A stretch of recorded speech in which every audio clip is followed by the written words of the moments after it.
नमस्कार दोस्तों, स्वागत है आज की इस लाइफ चेंजिंग नई वीडियो में। दोस्तों, कई बार हम अपनी जीवन में अपने आप को काफी मुश्किल घड़ी में पाते हैं और हमें अहम फैसला लेना होता है, लेकिन हमें यह पता नहीं होता कि यह फैसला सही है या गलत। क्या उस फैसले का परिणाम हमारे जीवन में खुशियां लाएगा या मुसीबत बढ़ाएगा? कई बार हमारे जीवन में सही निर्णय लेने के लिए सुझाव देने वाला कोई नहीं होता और हम जल्दबाजी में फैसला कर लेते हैं और एक छोटी सी गलत फैसला हमारी जिंदगी तबाह और बर्बाद कर देती है। इसलिए सही समय पर सही निर्णय लेने की क्षमता हमारे जीवन में आने वाली मुसीबतों से बचाती है और सफलता हासिल करने के लिए भी आवश्यक है। जितने भी लोग आज सफल हैं, वह सबका निर्णय लेने की क्षमता काफी बेहतरीन होता है। किसी भी समस्या का समाधान ढूंढ लेते हैं और उचित फैसला लेकर आगे बढ़ते हैं। उन लोगों द्वारा लिया गया फैसला अक्सर सही होता है। जिसने भी अपनी जीवन में सही फैसला लेना सीख गया, वह समझो सफल हो गया, उनका जीवन सुखमय हो गया। तो चलिए आज इस बौद्ध कहानी के जरिए जानते हैं कि हम अपनी जीवन में सही फैसला कैसे ले सकते हैं, सही फैसला लेने की क्षमता कैसे विकास कर सकते हैं, इसका तरीका क्या क्या है। इसीलिए वीडियो को पूरी देखिए। चलिए बढ़ते हैं कहानी की तरफ। बहुत पहले की बात है, एक छोटी सी राज्य में एक बौद्ध भिक्षु निवास कर रहे थे। वह बहुत ही ज्ञानी थे। उनके ज्ञान की चर्चा हर जगह फैला हुआ था। लोग अपना समस्या लेकर उनके पास दूर दूर से आते थे। उनके पास कोई भी कैसी भी समस्या लेकर क्यों ना आए, उनके समस्या का समाधान जरूर करते थे। बौद्ध भिक्षु जब भी किसी की समस्या सुनते तो बहुत ध्यान से सुनते और समझते और उसमें लीन हो जाते। फिर थोड़ी देर तक अपनी आंखें बंद करते और उन समस्या का समाधान बता देते। ऐसे में कोई भी व्यक्ति को यही लगता था कि शायद यह साधु के पास कोई चमत्कारी शक्ति है जिससे यह समस्या का समाधान पूछते हैं और हमें बता देते हैं। एक बार एक युवक ने पूछ ही दिया कि महाराज, क्या आपके पास कोई चमत्कारी शक्तियां हैं जिसके कारण आप हमारी समस्याओं का समाधान करते हैं? युवक का बात सुनकर साधु जोर जोर से हंसने लगे, मगर उन्होंने उस युवक की बात का कोई जवाब नहीं दिया। उसके कुछ दिन बाद ही उस राज्य में एक अजीब सी घटना घटित हुआ। उस राज्य में एक बुढ़िया औरत रहा करती थी। उनका कोई ना था, वो अकेले घर में रहती थी। एक दिन उस राज्य से होकर 4 मित्र अपने घर वापस जा रहे थे। वह लोग दूसरे नगर से काम करके पैसा इकट्ठा करके अपने गांव की ओर जा रहे थे। जंगल के रास्ते वे लोग सफर कर रहे थे। उनमें से एक मित्र ने कहा, मित्रों, यदि हम अपना अपना धन अलग अलग रखेंगे तो हमारा धन चोरी हो सकता है।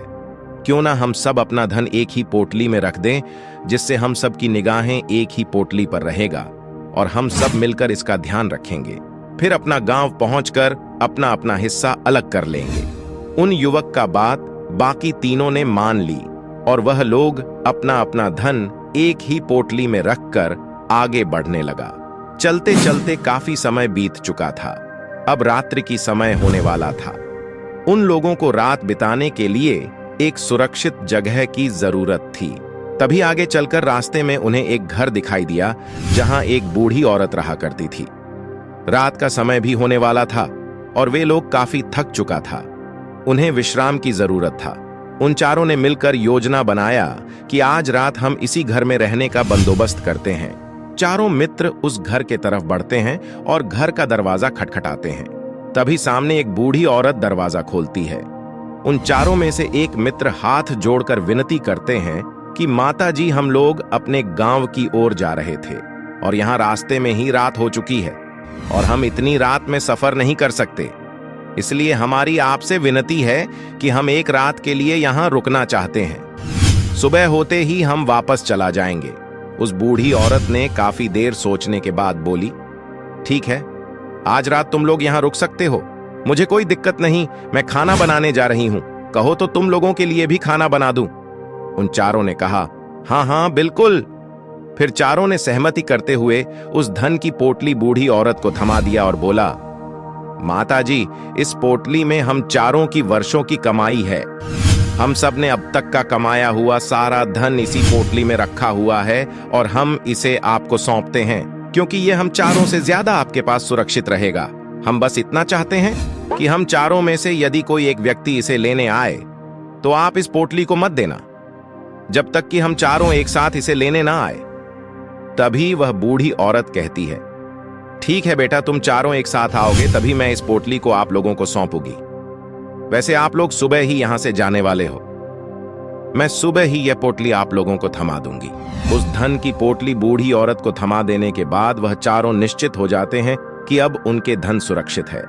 फिर चारों मित्र खाना खाकर सो जाते हैं। अगली सुबह वे चारों उठते ही आगे की ओर चलने की तैयारी करने लगते हैं।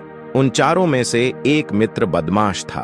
वह अपने तीनों मित्रों से कहता है, भाइयों, हमें इस बूढ़ी औरत ने काफी मदद की, हमें सर छुपाने के लिए जगह दी, हमें अच्छा खाना खिलाया, इसने हमारे लिए इतना सब कुछ किया और हम इनके लिए क्या किए? देखो, वह बूढ़ी औरत अकेले खेत में काम कर रही है।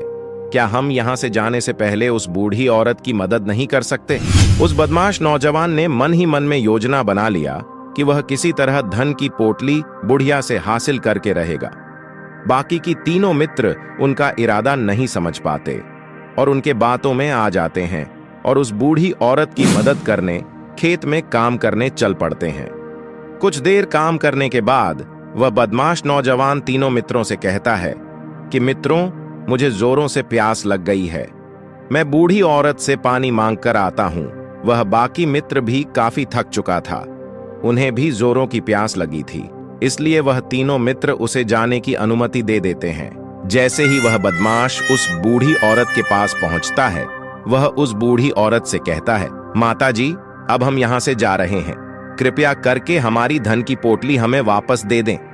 इस पर वह बूढ़ी औरत कहती है, नहीं नहीं, जब तक तुम चारों एक साथ ना हो तब तक मैं वह पोटली किसी को नहीं दे सकती। तुम्ही ने तो कहा था जब तक तुम चारों एक साथ ना हो यह पोटली किसी को नहीं देना है। तभी वह बदमाश खेत में बैठे उन तीनों की तरफ इशारा करता है और कहता है, हे, ले आऊं। वह तीनों सोचता है कि हमारा मित्र हमारे लिए पानी लाना चाहता है, इसलिए हमसे आज्ञा मांग रहा है। उन तीनों मित्रों ने कहा, हाँ हाँ, ले आओ। उस बुढ़िया को यह लगने लगा कि यह चारों अब यहां से जा रहा है और यह अपनी पोटली मांग रहे हैं, इसलिए उस बुढ़िया ने वह धन की पोटली उस बदमाश को सौंप दिया। वह बदमाश सबको छोड़कर पोटली लेकर फरार हो गया। बाकी के तीनों मित्र खेत में काम करने में व्यस्त हो जाते हैं। कुछ देर बाद जब वह तीनों खेत का काम खत्म करके बुढ़िया के पास आते हैं और कहते हैं, माता जी, हमारा जो मित्र यहां पानी पीने आया था वो कहाँ गया? इस पर बुढ़िया कहती है, क्या वह पानी पीने आया था? पर वह तो कह रहा था कि हम चारों यहां से जा रहे हैं, कृपया करके हमारे धन की पोटली हमें थमा दें। तब वह तीनों बड़े आश्चर्य होकर कहते हैं, माता जी, हमने कब कहा था? हमने पोटली मांगी थी, हमें तो प्यास लगी थी, हमने तो पानी के लिए इशारा किया था। तभी वह बूढ़ी औरत उन तीनों से कहती है, अब तो वह पोटली लेकर चला गया। यह सुनकर वह तीनों सर पकड़कर रोने लगे और कहते हैं, माता जी, उसमें हम सबकी वर्षों की कमाया हुआ धन था जो वह अकेले लेकर भाग चुका है। हमने तो कहा था जब तक हम चारों एक साथ ना आए आपको यह पोटली किसी को नहीं देनी है, फिर आपने ऐसा क्यों किया? इसमें आप ही की गलती है, हम बर्दाश्त नहीं करेंगे। हम राजा के पास जाएंगे और राजा से शिकायत करेंगे, न्याय की मांग करेंगे। अब तो इस बात का राजा ही फैसला करेंगे। तीनों नौजवान क्रोधित होकर राज दरबार पहुंच जाते हैं और राजा को सारा बात बता देते हैं। राजा ध्यानपूर्वक उन तीनों नौजवानों का बात सुनता है और तुरंत ही उस बुढ़िया को राज दरबार में पेश होने का आदेश देता है। राजा के सैनिक तुरंत ही उस बूढ़ी औरत को राज दरबार में पेश करते हैं। राजा उस बूढ़ी औरत को दोषी करार देता है और कहता है, तुम्हें वह पोटली उस अकेले व्यक्ति को नहीं देनी चाहिए थी, इसमें तुम्हारी गलती है और अब तुम्हें इसका हर्जाना भरना होगा, तुम्हें इनका धन वापस लौटाना होगा। राजा का यह आदेश सुनकर बूढ़ी औरत फूट फूट कर रोने लगती है और कहती है राजन, मैं एक बूढ़ी औरत हूं, मेरे पास इतना धन नहीं है, ना ही मेरे घर में कोई कमाने वाला है, मेरे पास इतना धन नहीं है कि मैं इनका धन लौटा सकूं। मैं तो अकेली हूं, बेसहारा हूं, कृपया करके मुझ पर रहम करें। लेकिन राजा उस बूढ़ी औरत की एक नहीं सुनता। वह बूढ़ी औरत रोते हुए अपने घर की ओर जा रही थी और यह सोच रही थी कि आखिर मैं इतना धन कहां से लाऊं और कैसे यह धन उन लोगों को लौट आऊंगी। क्या करूं, कैसे करूं? यदि मैं उन लोगों का धन वापस नहीं किया तो राजा मुझे मार डालेंगे। वैसे गलती मेरी ही है, मुझे उस एक आदमी के हाथ में पोटली नहीं सौंपानी थी। ऐसा सोचते हुए रोते रोते अपने घर की ओर जा रही थी। तभी रास्ते में उस बूढ़ी औरत को वही संत मिले, जो उस नगर में किसी भी समस्या का समाधान बड़ी ही सरलता से करते थे। उन्होंने उस बूढ़ी औरत से कहा, क्या बात है बेटी, क्यों रो रही हो? इस पर वह बूढ़ी औरत उस संत को सब कुछ सच सच बता देती है और कहती है महाराज, इसमें गलती तो मेरी ही है। उन चारों ने पहले ही कहा था कि जब तक वह चारों एक साथ ना आए तब तक वह पोटली मुझे किसी को नहीं देनी है। लेकिन मेरी मत मारी गई थी कि मैं वह पोटली केवल एक व्यक्ति को थमा दी। अब मुझे यह समझ नहीं आ रहा है कि मैं वह सारा धन कहां से लाऊं, कैसे जुटाऊं। मेरे पास इतना धन नहीं है और राजा ने आदेश भी दे दिया है कि मुझे वह सारा धन लौटाना होगा। इतना सारा धन मैं कहां से लाऊंगी? तभी वह संत उस बूढ़ी औरत से कहते हैं, शांत हो जाओ, मैं कोई ना कोई रास्ता जरूर निकाल लूंगा। इतना कहकर वह संत वहीं बैठ जाते हैं, ध्यान करने लगते हैं। कुछ देर आंखें बंद कर सोचते हैं, विचार करते हैं। मौन रहकर वह समस्या का समाधान निकालते हैं और उसके बाद वह उस बूढ़ी औरत से कहते हैं, बेटी, राजा ने जो फैसला किया है बिल्कुल गलत किया है। इसमें आपने जो कुछ किया इसमें आपकी कोई गलती नहीं है। संत का बात सुनकर उस आसपास के लोग और बुढ़िया अचरक में पड़ गए और वह सब एक ही बात सोचने लगे, राजा भला कैसे गलत फैसला कर सकता है? वह तो सबके लिए न्याय ही करते हैं। तभी वह संत बुढ़िया से कहते हैं, आप जाकर राजा से कहो, है राजन, आपने जो फैसला किया है वे गलत है। सही क्या है, गलत क्या है, फैसला मैं करूंगी। पहले तो बूढ़ी औरत इतना हिम्मत ही नहीं जुटा पा रही थी, मगर जैसे तैसे उसने हिम्मत जुटाई और राज दरबार लौटी और उसने भरी राज दरबार में बड़ी थर्राते हुए कहा, है राजन, आपने जो फैसला किया है वह फैसला गलत है। इतना कहकर उसने सारी बात सच सच बता दी।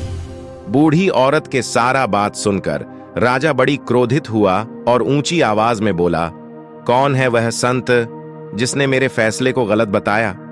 मैं हर रोज कई फैसला लेता हूं, लेकिन आज तक कभी किसी ने नहीं कहा मेरा फैसला गलत है। यदि उस संत ने सही फैसला न सुनाया तो उन्हें फांसी की सजा दे दूंगा। यह बात पूरे नगर में फैल गया।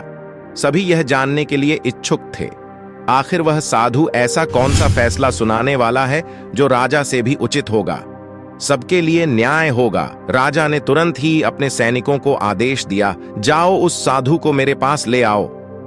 सैनिकों ने कुछ देर में ही उस साधु को लेकर राज दरबार में उपस्थित हुआ। उस संत को सामने देख राजा कहता है, महाराज, आपको ऐसा क्यों लगता है मैंने गलत फैसला किया? जब इस बूढ़ी औरत को कहा गया था कि जब तक चारों एक साथ ना आए वह धन की पोटली किसी को नहीं देनी है, फिर इसने एक आदमी को सारा धन थमा दिया जो इन सब की कमाई अकेले लेकर भाग गया। क्या इसमें इसकी कोई गलती नहीं है? क्या इसे सबकी धन नहीं लौटना चाहिए? मेरा फैसला कैसे गलत है? इसमें साधु बड़े विनम्रता से कहते हैं, है राजन, यह आपका फैसला था, लेकिन मैं आपसे कुछ कहना चाहूंगा। इस पर राजा कहते हैं, ठीक है, कहिए, क्या कहना चाहते हैं? इस पर साधु बड़ी विनम्रता से कहता है राजन, जैसा कि वादा किया गया था कि पोटली एक साथ उन चारों को दी जाएगी, लेकिन अभी तो ये 3 ही है। चौथा कहां है? अभी इन लोगों से कहिए कि ये यहां से वापस जाएं और अपने चौथे मित्र को साथ लेकर आए, तभी इनका धन लौट आया जाएगा। वादा भी यही किया गया था कि जब तक चारों एक साथ ना हो तो तब तक उन्हें उनकी धन नहीं लौटाया जाएगा। और यदि यह बूढ़ी औरत इन तीनों को धन लौटा देगी तो यह बूढ़ी औरत अपना वादा तोड़ देगी और यह सही नहीं है। यदि आप चाहते हैं कि इनका धन लौटाया जाए तो इन्हें कहिए कि ए जाए और अपने चौथे मित्र को पहले वापस लेकर आए। उस राज दरबार में संत के बात सुनकर सभी ने बहुत तारीफ की। राजा भी उस संत के इस फैसले से पूरी तरह सहमत था। राजा तुरंत ही उस संत के सामने सिर झुका लेता है और कहता है महाराज, आपका यह फैसला इतना सही कैसे हो सकता है? आखिर यह बात मेरे दिमाग में आई क्यों नहीं? मैं इस बात को इस तरह से सोचा क्यों नहीं? तभी वह साधु राजा से कहते हैं, है राजन, आपके पास और भी काम होते हैं। आप दिन भर व्यस्त रहते हैं और आपको कई बार जल्दबाजी में फैसला लेना होता है। आपने इस मामले को सुना समझा, मगर आप गलती कर गए। आपने इस मामले को ऊपरी तौर से देखा, आपने इस मामले की गहराई तक जाने की प्रयास तक नहीं किया। यदि आप भी इस मामले को गहराई तक देखा होता तो आप भी इसी नतीजे पर आते। जब तक हम किसी मामले की गहराई तक नहीं जाते, तब तक हम उसका सही समाधान नहीं निकाल सकते। लेकिन हम में से कई लोग सिर्फ जल्दबाजी में फैसला लेना चाहता है, चाहे मामला जितना गंभीर क्यों ना हो। तभी वह राजा कहते हैं, है महाराज, क्या आपके पास कोई दिव्य शक्तियां हैं? क्या आपके पास ऐसी चमत्कारी शक्ति है जिससे आप सवाल करते हैं और बदले में आपको उधर से जवाब देती है, जिस कारण आप सटीक और सही समाधान बता पाते हैं? यह बात सुनकर साधु मुस्कुराने लगे और राजा से कहते हैं, हे राजन, यह सवाल मुझसे कई लोगों ने पूछा है और मैंने कभी किसी का जवाब नहीं दिया, लेकिन आप इस राज्य के राजा हैं, इसलिए मैं आपके इस प्रश्न का उत्तर देता हूं। आप में से कई लोगों को लगता है मेरे पास कोई ऐसा शक्तियां हैं जिससे मैं बात कर सकता हूं, जिससे मैं कोई भी समस्या का समाधान पा सकता हूं। लेकिन मैं आप लोगों को सच सच बता देता हूं, मेरे पास ऐसी कोई शक्तियां नहीं है। मैं तो केवल हर मामले की गहराई तक सोचता हूं, उस बात पर विचार करता हूं, और जब मैं विचार करता हूं तो मेरे सामने कई सारे समाधान आते हैं, और जो समाधान मेरे सामने आता है मैं उस पर भी विचार करता हूं, उसके गहराई तक जाता हूं, और जब मुझे लगता है कि इस समस्या का समाधान यही होना चाहिए, तभी मैं समाधान उस व्यक्ति को देता हूं ताकि वह अपनी समस्या का समाधान कर सके। आप ही सोचिए, आप जल्दबाजी में यह फैसला लेकर इस बुढ़िया का जीवन पूरी तरह बर्बाद कर देते। हमारा जीवन केवल एक फैसले पर निर्भर करता है। यदि वह फैसला सही हुआ तो हमारा जीवन खुशहाल बन जाएगा, और यदि वह फैसला गलत निकला तो हमारा जीवन नर्क से बदतर हो सकता है। इसलिए अगर आप सही और सटीक फैसला लेना चाहते हैं तो आपको मौन रहना होगा। मौन रहकर उस पर विचार करना सीखना होगा, क्योंकि हमारे फैसले से ही हमारा भविष्य तय करता है, चाहे वह फैसला बड़ा हो या छोटा। इसलिए मौन रहना सीखना आवश्यक है, उन पर विचार करना आवश्यक है, और यदि ऐसा करते हैं तो एक ही समस्या के कई सारे समाधान निकलकर सामने आते हैं। और जब हम उस समाधान के ऊपर भी विचार करते हैं और उसके गहराई तक जाते हैं, तो ही हम जान पाते हैं कि कौन सा समाधान सही रहेगा या नहीं, और यह सब संभव हो सकता है यदि हम कम बोलना शुरू करें, आप पूरी तरह से मौन हो जाएं। इसका अर्थ है आप भीतर से शांत हो जाएं, और जब आप भीतर से शांत होने लगते हैं तो आपका मन स्पष्ट होने लगता है, साफ होने लगता है, और आप किसी भी चीज पर सोच विचार कर सकते हैं। आपके विचारों में शुद्धता आ जाती है, जिससे आपको साफ और स्पष्ट देखने को मिल जाता है कि कौन सा फैसला सही होगा, कौन सा फैसला गलत होगा। लेकिन हम में से अधिकांश लोग अपने आप को सही साबित करने के लिए, अपने आप को ऊंचा दिखाने के लिए ज्यादा बोलते हैं, और इतना बोलते हैं कि हर कोई हमारे बातों को गंभीरता से नहीं लेता। लोग हमारे बातों का मजाक बनाते हैं, हमें मूर्ख समझते हैं, हमसे दूर रहने लगते हैं, क्योंकि उन्हें हमारी बकबक अच्छी नहीं लगती। लेकिन जब आप भीतर से शांत रहते हैं या शांत होने का प्रयास करते हैं तो खुद व खुद ऊपर से कम बोलने लगते हैं। जब आप कम बोलना शुरू कर देते हो तो आप अपने आप को अच्छी तरह समझाना शुरू कर देते हो, अपने आप पर अच्छी तरह से विचार करना शुरू कर देते हो। आपकी मस्तिष्क सही तरीके से काम करना शुरू कर देता है, सही फैसला लेना शुरू कर देता है, अनावश्यक तनाव भी कम होने लगता है, अच्छी नींद आने लगती है, और आपका मस्तिष्क पहले से भी शक्तिशाली होने लगता है। और इसका एक बहुत अच्छा उदाहरण भी आपको मैं बताना चाहूंगा। जब आप स्कूल में पढ़ते थे या आज भी आप पढ़ रहे हो, तो आपने देखा होगा कि जो बच्चे होनहार होते हैं, होशियार होते हैं, वे लोग बहुत कम बातें करते हैं और अपना समय सही चीजों में लगाते हैं। वह अधिकांशतः अपना समय मौन रहकर ही बिताते हैं, इसलिए वह पढ़ाई करने में बहुत तेज होते हैं। वह जो कुछ भी पढ़ना चाहते हैं वह उसे याद कर ले जाते हैं। लेकिन वहीं पर दूसरी तरफ जो लोग ज्यादा बोलते हैं, उन्हें आप 24 घंटे भी दे देंगे तो भी वह उस तरह से उन चीजों को याद नहीं रख सकते जिस तरह से मौन रखने वाले बच्चे उन बातों को याद कर लेते हैं। और महान चाणक्य ने भी यही कहा है, जो व्यक्ति समझ जाता है कि उन्हें कब, कहां और कितना बोलना चाहिए, उस व्यक्ति को सफल होने से कोई रोक नहीं सकता। आप इतिहास उठाकर देख सकते हो, आज तक जो भी लोग महान हैं या सक्सेसफुल बने हैं, उन लोगों की आदत बहुत कम बोलने की है। उनका पूरा ध्यान सिर्फ अपने लक्ष्य पर होता है। इसलिए आपको भी यह आदत अपने जीवन में उतार लेना चाहिए। और कम बोलने का अर्थ यह नहीं कि आप ऊपर से कम बोले, बल्कि भीतर से आप कम बोले। भीतर से शांत रहिए। यदि आप रोज इसका अभ्यास करते हैं तो कुछ दिनों में आपको इससे मिलने वाला लाभ सामने नजर आने लगेगा।